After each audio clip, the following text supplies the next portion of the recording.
This wasn't boom, boom, boom, boom, cut, cut, cut. This was more like doom, doom, doom. I literally almost had a tear in my eye when I saw this image. It was that crazy. It looked that insane to me. And I'm talking straight out the camera, shooting in Cinetone. Just the detail. For the Hope and Flower project, it's a development. We've done a number of developments for Onni Group in the past.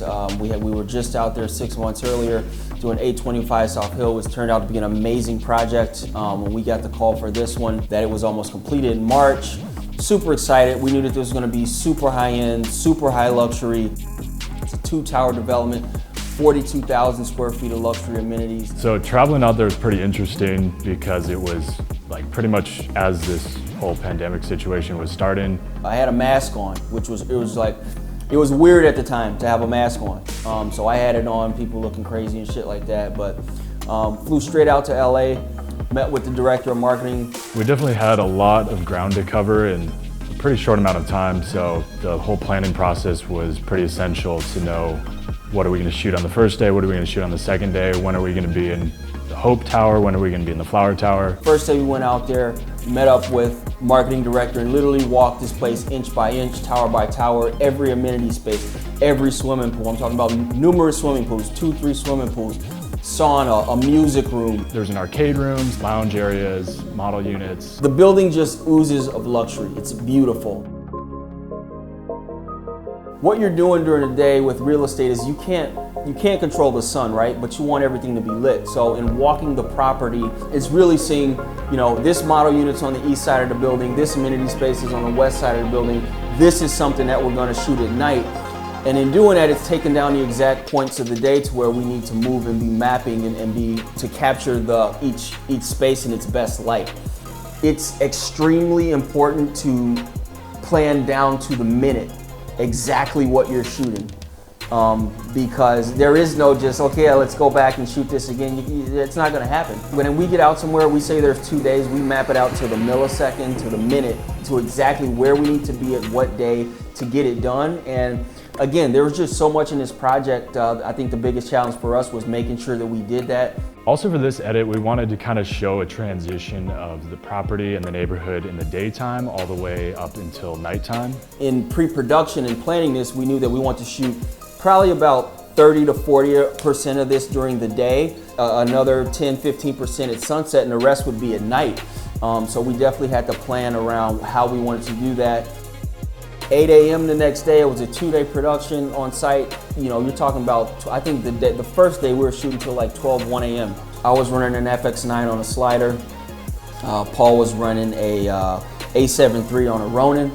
Plan of attack. I think we literally started in the fitness center, transition out onto the pool, the main pool deck. That's probably the hardest angle. Like once that sun starts to go that way, this shadow literally starts to cover the pool. With a pool like this, it's very limited window. You can see the shadow because it's buildings here, the shadow's moving across the pool super fast. So we're working in unison extremely quickly again to make sure that all this shit's lit. You know, color shows up way better when light hits it. You know, you don't want to show a pool dimly lit. It just doesn't sell the pool. You want to show that sparkle. People come out here to suntan and look good to feel the warmth out. This is LA. Shit needs to look good, sexy, and that's what that sun. That's where that sun comes into play. You know, half of really shooting real estate the right way is, you know, tracking the sun and making sure that it hits what you're shooting at the perfect time. Otherwise, you get a product that doesn't sell the property, that doesn't sell the sun or sell the pool. Nobody wants to sit in a pool that's covered by shadow all day. We also wanted to bring the surrounding neighborhood to life too. It was an awesome area, tons of art on the streets. It was right next to Staples Center, and there was actually a Lakers game going on while we were shooting there, so we got down there and kind of captured that atmosphere to bring more life into the neighborhood as well.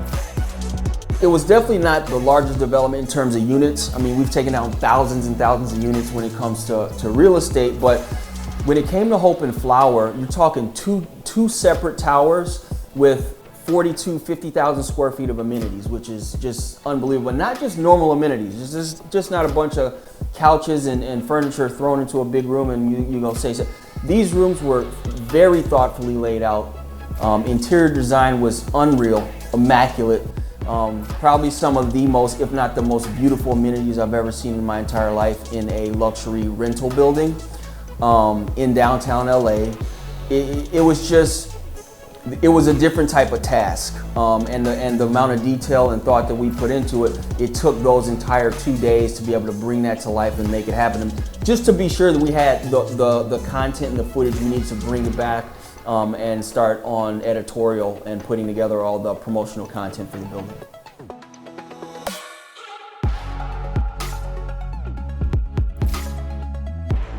There's this pool image, just like the color rendition on the pool and like up in here. Like, again, there's usually noise down in these. There's no noise. You can look up here.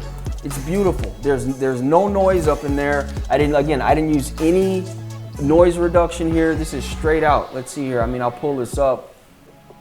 You can see I use the light sharpen. 2 minutes and 30 seconds is, in general, is a long time for a video. People's attention spans don't exist, but for a building like this, where you want to show off all these amenities, you want to show off all these model units, we had to keep it engaging from start to finish. This wasn't boom, boom, boom, boom, cut, cut, cut. This was more like doom, doom, doom, doom. You know what I'm saying? So it's longer cuts. It's more, we threw in some crossface to kind of slow it down, bring that sexiness out of it. And when you're doing that, there's a very fine line between keeping it to modern and sexy and sleek and boring somebody. So, you know, we did a couple things in post in terms of like just how we jumped. It might have been smooth and slow for a minute, but then we jumped it a quick to pull the viewer back in and then smooth it out again, or like, you know, going from a tight couple, a 2-3 series of tight detail shots and then coming out to a wide aerial to bring the viewer back out or bring them back in and jump into neighborhood. So we got our tricks of how we do that here at INDIRAP. Shooting in LA is awesome. It's almost too easy to make a beautiful image. The sun's always out, the lighting's always great. So it's really cool to see how the aerial footage turns out in LA because it just looks so bright, so fresh. It was cool to see how Julian and I incorporated all of the cool elements into the final cut. So I thought all around it turned out pretty awesome. We delivered the full cut. We delivered about 16, 20 pieces for social that, you know, will be used for paid ads to get the lease ups for social content, cutting it for IGTV, you know, 4:5 ratio, cut some 16:9. So ton of deliverables.